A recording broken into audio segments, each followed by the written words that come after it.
Soyez le bienvenu dans notre deuxième audio parlant sur au sein du ténèbre.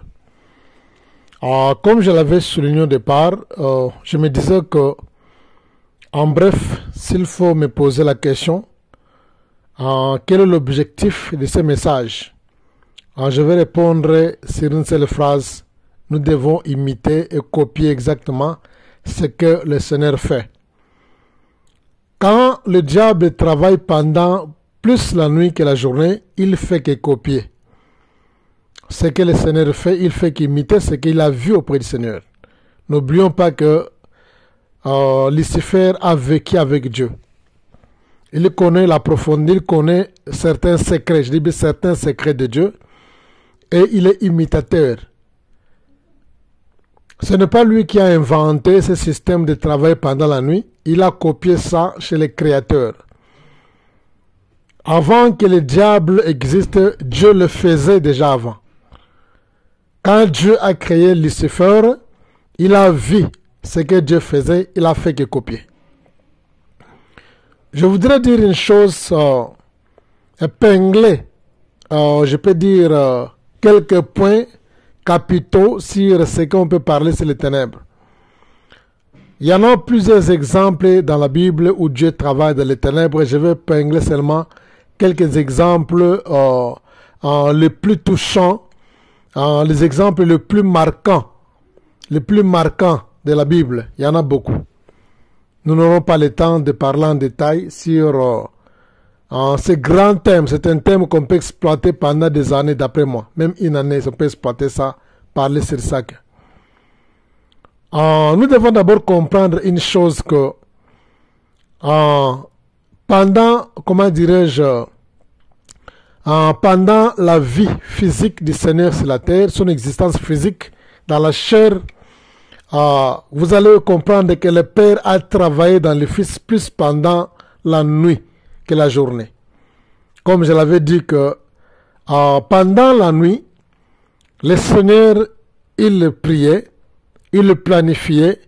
Pendant la nuit, quand les gens dormaient, quand les gens étaient dans le soupir, quand les gens ronflaient, c'est le temps que le Seigneur Jésus-Christ priait. Il lui préparait la journée pendant la nuit.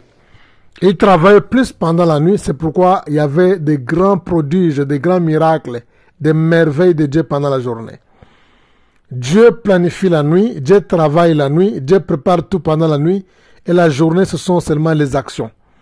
Et c'est exactement ça que tant qu'homme de Dieu, tant qu'un serviteur de Dieu, quand tu as besoin d'être puissant, stable dans un ministère, dans ta vie chrétienne, copier, imiter exactement ce que le Seigneur fait.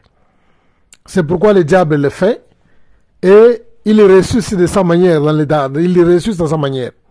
Alors comment le diable peut copier, réussir de sa manière, et nous qui sommes les enfants, nés dans le Seigneur, sortis du Seigneur, nous pouvons échouer lamentablement.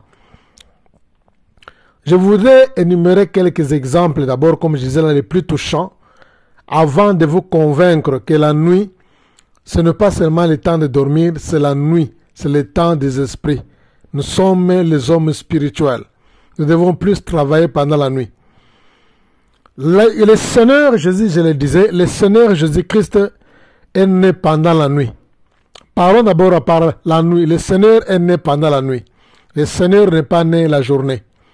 Le Seigneur est né la nuit. Luc chapitre 7, Luc plutôt chapitre 2, le verset 7 au verset 8. La Bible dit ceci. Pendant qu'ils étaient là, le temps où Marie devrait accoucher arriva.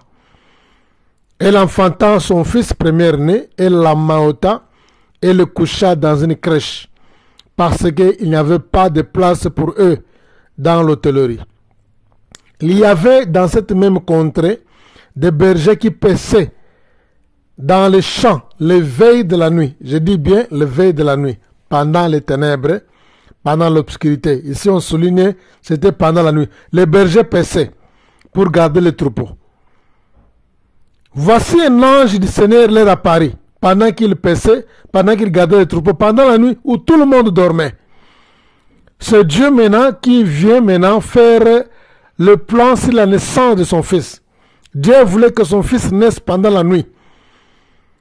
Et les bergers, les anges se sont apparus aux bergers. Ils ont dit, un ange apparu. Un ange du Seigneur leur apparu. Il dit que la gloire du Seigneur resplendit autour d'eux. Non, plutôt on dit, quand il est apparu, la gloire du Seigneur resplendit autour d'eux et ils furent saisis d'une grande frayeur. Et il a annoncé, ils étaient dans le frayeur, il a annoncé la naissance de Jésus pendant la nuit. Dieu voulait que son fils naisse pendant la nuit. Il avait un travail à faire. Il devrait amener la parole qui s'est faite chair. Il n'a pas voulu introduire la parole qui s'est faite chair pendant la journée, non, pendant la nuit quand tout le monde dormait. Seul le berger ne dormait pas puisqu'il veillait. Il était dans la position de veiller, de veiller. Veiller ici, c'est l'image de veiller de prière. Il veillait, les gens dormaient, il veillait. Quand les gens dorment, toi tu veilles dans la prière, c'est le moment où Dieu doit te parler, c'est le moment où Dieu te prépare, c'est le moment où Dieu planifie, c'est le moment où Dieu t'utilise beaucoup. Pendant la journée, tu vas voir les exploits. Nous voulons encore passer sur notre acte. Le Seigneur était arrêté pendant la nuit. L'arrestation, ça ce sont comment dirais-je, les actions phares du Seigneur Jésus-Christ, sa naissance, son arrestation, sa mort et sa résurrection. 4 actions phares. Toutes ces actions phares se sont passées pendant la nuit. La naissance de Jésus s'est passée pendant la nuit. Son arrestation, son jugement pendant la nuit. Sa mort pendant la nuit. La résurrection pendant la nuit. Je me pose la question, pourquoi Dieu laissait la journée et Dieu opérait que pendant la nuit? Et c'est exactement ce que le diable fait aussi. Dieu comprend le mystère de la nuit. La Bible dit pendant la nuit, quand tout le monde dormait, seul le berger veillait. Et Dieu a introduit un fils. La parole qui se fait chair, il a introduit son fils dans notre planète. Il a amené le salut. La Bible dit, paix sur la terre. Dieu a introduit le salut. Les anges disent, le berger, paix sur la terre. Voici, je vous annonce la bonne nouvelle. L'ange dit, je vous annonce la bonne nouvelle. Dieu introduit le salut pendant la nuit, quand tout le monde dormait. C'est le berger. Jésus était arrêté pendant la nuit. Il a passé toute la journée, il ne voulait pas se faire arrêter. Lui-même, il ne voulait pas se faire arrêter pendant la journée. Pendant la journée, ils étaient dans la chambre, en train de préparer la Pâque, ils mangeaient. Et le Seigneur a remarqué que non, il y avait encore du temps. Il voulait que l'obscurité s'approche d'abord. La Bible dit qu'ils ont commencé à chanter. Quand ils ont terminé à manger, comme il n'avait plus rien à faire, ils ne pouvaient pas aller dans Gethsemane, là où il était arrêté. Alors, comme il y avait encore du temps, la Bible dit qu'ils commençaient à chanter les cantiques de psaumes. Ils ont commencé à chanter le psaume. Tout ça, ils voulaient que la nuit approche d'abord. Ils ont commencé à chanter les psaumes. Quand il a remarqué maintenant, il fait maintenant sombre. C'est alors qu'il a quitté la chambre, là où il fêtait la Pâque, il dînait la Pâque avec les disciples. Ils sont allés à Gethsemane pendant la nuit. Quand ils sont arrivés pendant la nuit, il a commencé maintenant à prier en attendant qu'on vienne l'arrêter. Il a commencé à prier. Quand il a commencé à prier, quand il faisait sombre, c'est alors que l'Éternel Dieu a permis que Judas vienne avec la suite des gens pour arrêter son fils. Pendant la nuit. Et la même nuit, on l'a jugé la même nuit. La même nuit, Pierre lui a régné 3 fois. La même nuit, on lui a jugé. Quand les gens dormaient, il passe au jugement. Oh, Jesus Christ, hallelujah. Et la même nuit,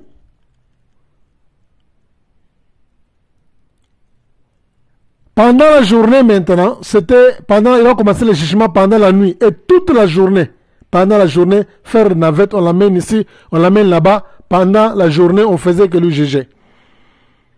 Mais l'arrestation qui est plus importante que le jugement s'est fait pendant la nuit. Et quittant ce point ici, la résurrection de Jésus. Je dis bien la résurrection de Jésus. La résurrection de Jésus s'est faite pendant la nuit. Avant sa résurrection, maintenant, rentrons dans notre thème. Luc chapitre 23, le verset 44, verset 45. Sa mort était pendant la journée. Il était mort pendant la journée. La 6e heure qui représente plus ou moins 13 heures, plus ou moins, je dis plus ou moins. Ça peut être 14 heures, ça peut être aussi 15 heures, ça peut être aussi 12 heures.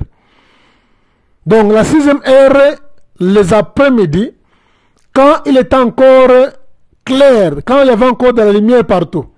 Mais non, Dieu n'a pas voulu que son fils meure pendant ce moment. La Bible dit, c'est encore 6 heures, la 6e heure, en pleine journée. Dieu a provoqué les ténèbres pour qu'il voulait accomplir une œuvre de la rédemption dans l'obscurité. Dieu voudrait accomplir l'œuvre de la rédemption dans l'obscurité. Je dis bien dans l'obscurité. Et quand maintenant, il y avait l'obscurité, c'est alors que le Seigneur a expiré. La Bible dit, Jésus est expiré quand il y avait l'obscurité. Quand il y avait l'obscurité, c'est alors qu'il a expiré, il a rendu son âme. Et d'autres versions disent que non, il a relâché le Saint-Esprit qui est en lui pour qu'il soit mortel, puisque aussi longtemps il avait le Saint-Esprit en lui, il ne pouvait pas mourir sur la croix.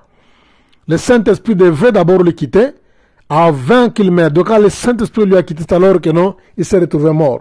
Il expira. Après, quand il expira, c'était pendant les ténèbres. Dieu voulait accomplir l'œuvre de la rédemption pendant la nuit quand j'ai dormi. Et la résurrection du Seigneur, j'insiste encore, la résurrection du Seigneur s'est passée aussi pendant la nuit. Jean chapitre 20, le verset 1 au verset 12, la Bible dit ceci. Le premier jour de la semaine, Marie de Magdala se rendit au sépulcre dès le matin, comme il faisait encore obscur, voilà. Oh, Yesu Massia, j'aime la parole de Dieu. On dit, comme il faisait encore obscur, elle vint, que la pierre était déjà ôtée du sépulcre. Bien aimé le Seigneur, suivez ça très bien ici. Marie de Magdala est venue avec sa suite pour embaumer le corps du Seigneur. La Bible dit, ils sont venus le grand matin, quand il faisait encore obscur. C'est-à-dire quoi? Quand il était encore la nuit. Dans d'autres contextes, on dit, dans les crépuscules, c'est-à-dire quoi? Les très tôt matin. Les très tôt matin. Quand il faisait encore obscur. Il n'y avait pas encore la lumière. Mais, et elle s'est vue que la pierre était déjà ôtée du sépulcre. Dis-moi maintenant, le Seigneur était ressuscité à quelle heure? On dit quand Marie est arrivée là-bas, il avait déjà vu la pierre était déjà ôtée. C'était pendant l'obscurité. Il y avait l'obscurité. Et quand elle est arrivée là-bas, elle a remarqué que la pierre était déjà ôtée. C'est-à-dire quoi? Le Seigneur était déjà ressuscité. Maintenant, dis-moi, il était ressuscité à quelle heure? C'était à 4 heures du matin, c'était à 5 heures du matin, c'était à 6 heures du matin. Non, ce n'était pas encore à 3 heures, ce n'était pas plutôt à 5 heures, moins encore à 6 heures du matin, moins encore à 5 heures du matin. Donc, s'il faut vraiment, en réalité, s'il faut faire les analyses, le Seigneur était ressuscité vers 3 heures à 4 heures.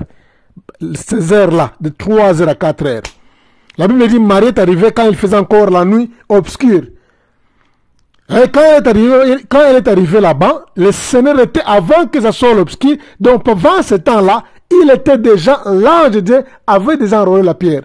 Maintenant, c'était pendant la journée, mais pendant la nuit. C'était la nuit. Il faisait encore sombre. Oh, quel mystère de Dieu. Hallelujah. Yes.